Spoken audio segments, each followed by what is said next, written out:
یا رسول اللہ آپ ہی بتا دیں میں کس سے نکاح کروں؟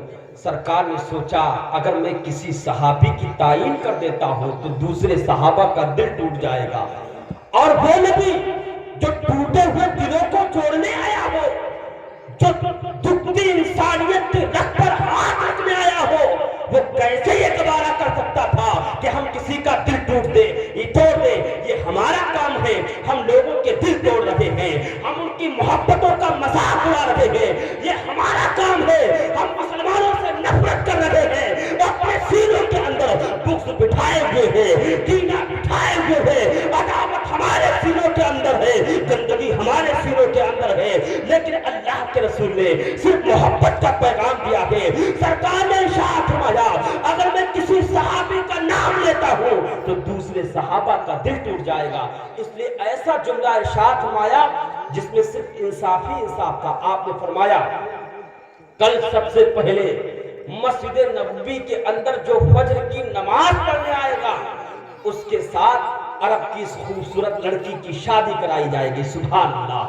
آپ ذرا سرکار کا فیصلہ دیکھو، جیسے ہی فجر کا وقت ہوتا ہے ادھر سرکار انتظار کر رہے ہیں، کوئی مسجد میں نہیں آ رہا ہے، کسی کا وضو ٹوٹ رہا ہے، کسی کو غسل کی ضرورت پڑ رہی ہے، میرے آقا انتظار کر رہے ہیں۔ دیکھتے کیا ہے، بہت دیر کے بعد ایک صحابی رسول جن کا نام حضرت صہیب ہے، اللہم صلی علی سیدنا و مولانا محمد المبارک وسلم صلو علیہ السلام علیکہ یا رسول اللہ صلی اللہ تعالی علیہ وسلم۔ حضرت صہیب رضی اللہ تعالی عنہ جن کی رنگت کالی ہے، جو مالدار بھی نہیں ہے، جن کے پاس دولت بھی نہیں ہے، وہ سب سے پہلے مسجد نبوی کے اندر آتے ہیں۔ سرکار نے ان کو دیکھا، حضرت حیفا کے پاس پیغام بھجوایا، اے حیفا تمہاری قسمت میں صہیب لکھے تھے، بتاؤ تمہیں یہ رشتہ منظور ہے یا نہیں؟ تمہارے مقابلے میں وہ حسین و جمیل نہیں ہے، ان کے پاس دولت نہیں ہے، لیکن میں نے کہا تھا کل سب سے پہلے جو آئے گا اس کے ساتھ تمہاری شادی ہوگی۔ کیسی وہ عورتیں تھیں، اگر آج کی کوئی ماڈرن لڑکی ہوتی رشتے سے انکار کر دیتی، کیونکہ اس کے معیار کے مطابق نہیں تھا۔ وہ عورتیں تھیں جن کی زندگی کو اللہ کے رسول نے سنبھال دیا تھا، جن کے دل کو اللہ کے رسول نے بدل دیا تھا۔ کہنے لگی اے اللہ کے رسول آپ نے کہا تھا کل سب سے پہلے جو آئے گا اس کے ساتھ میری شادی ہوگی، اب میں گورا اور کالا نہیں دیکھوں گی، اب میں امیری اور غریبی نہیں دیکھوں گی۔ اگر میری قسمت میں صہیب تھے تو آپ میرا نکاح صہیب سے کرا دیں، مجھے یہی رشتہ منظور ہے۔ آج اگر ہمارا نکاح کوئی پیر صاحب پڑھا دے، فخر سے کہتے پھرتے ہیں کہ فلاں پیر نے ہمارا نکاح پڑھایا ہے، کوئی عالم پڑھا دے فخر سے کہتے ہیں کہ ہمارا نکاح فلاں عالم نے پڑھایا، اور کتنا مقدس وہ نکاح تھا۔ اس نکاح کی عظمتوں پر قربان ہونے کو دل چاہتا ہے کہ جس نکاح کو کسی پیر نے نہیں، کسی عالم نے نہیں، بلکہ جس نکاح کو امام الانبیاء پڑھا رہے ہیں، مسجد نبوی کا وہ جو ہے جگہ ہے، سرکار نے نکاح پڑھایا۔ اس کے بعد ارشاد فرمایا اے ابو، اے صہیب اپنی بیوی کا مہر ادا کرو۔ عرض کرنے لگے حضور میں بہت غریب ہوں، میرے پاس اتنی دولت کہاں ہے جو میں اپنی بیوی کا مہر ادا کر سکوں؟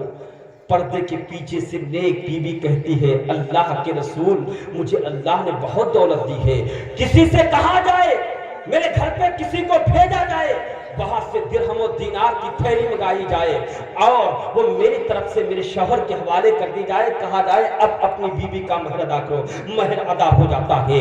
اس کے بعد سرکار ارشاد فرماتے ہیں اے صہیب تم اپنی بیوی کو اپنے گھر لے جاؤ۔ جیسے ہی اتنا جملہ سنا پھپک پڑتے ہیں حضرت صہیب، رونے لگتے ہیں، عرض کرنے لگے اے اللہ کے رسول میرا کوئی گھر نہیں ہے، غربت کی کا یہ عالم ہے، میرے پاس کوئی مکان نہیں ہے، سر چھپانے کی کوئی جگہ نہیں ہے، اگر میرا کوئی گھر ہے تو یہی مسجد نبوی ہے، جہاں پر میں رات دن اللہ کی بارگاہ میں سجدے کرتا ہوں، جہاں پر روتا ہوں، جہاں پر گڑگڑاتا ہوں، میرے پاس اس کے سوا کوئی اور گھر نہیں ہے۔ جب اتنا سنا وہ نیک بیوی پردے کے پیچھے سے کہتی ہے اے اللہ کے رسول اللہ نے مجھے دو گھر دیے ہیں، میرے شوہر سے کہو فلاں گھر کے اندر دونوں پہنچتے ہیں، رات کا کھانا کھاتے ہیں، بستر پر پہنچتے ہیں۔ اب بیوی کہتی ہے اے صہیب ذرا چہرے سے چہرہ ملاؤ، دیکھو اللہ نے مجھے کتنا خوبصورت بنایا ہے، دولت سے دولت ملاؤ، نہ تو